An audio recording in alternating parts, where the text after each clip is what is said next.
এক বিশাল জঙ্গলের মধ্যে একটি পুকুর ছিল। পুকুরের ভেতর তিনটি ভয়ানক রাক্ষস থাকত। জলজলে চোখ, বিশাল দাঁত, হাত হলেই ভয়াল গর্জন। ওই জঙ্গলের ভেতর দিয়ে যেই আসা যাওয়া করত তাকে ধরে নিয়ে ওই পুকুরে নিয়ে যেত। একদিন এক বুড়ি দাদি ওই জঙ্গলে কাঠ নিতে আসে। দাদিটি ওই ভয়ানক পুকুরের দিকে ধীরে ধীরে এগিয়ে যায় রান্নার জন্য কাঠ কুড়াতে। হঠাৎ সেই ভয়ানক পুকুর থেকে ওই তিনটি রাক্ষস বেরিয়ে আসে বুড়ি দাদির দিকে। কিন্তু ওই বুড়ি ছিল খুব সাহসী। সে রাক্ষস দেখে পালালো না, ওখানেই দাঁড়িয়ে রইল। সে ভাবল, এখান থেকে পালালে এরা আমাকে আর ছাড়বে না, তাই ওখানেই স্থিরভাবে দাঁড়িয়ে রইল। রাক্ষসরা বুড়ির দিকে এগিয়ে আসে আর জিজ্ঞাসা করে, তুমি কি আমাদেরকে দেখে ভয় করছো না?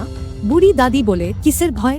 আমি তো এমনি একটু দিন পরে মরে যাব, আর তোমরাই খেলেবা আমার কি? রাক্ষসরা বুড়ি দাদির কথা শুনে অবাক হয়ে তাকিয়ে থাকে। তার সাহস দেখে রাক্ষসরা তাকে ছেড়ে দেয়। তারা আবার পুকুরে চলে আসে আর বুড়ি দাদি নির্ভয়ে বাড়ি ফিরে যায়। যদি ভিডিওটি ভালো লাগে, লাইক, কমেন্ট, সাবস্ক্রাইব করে দেবেন।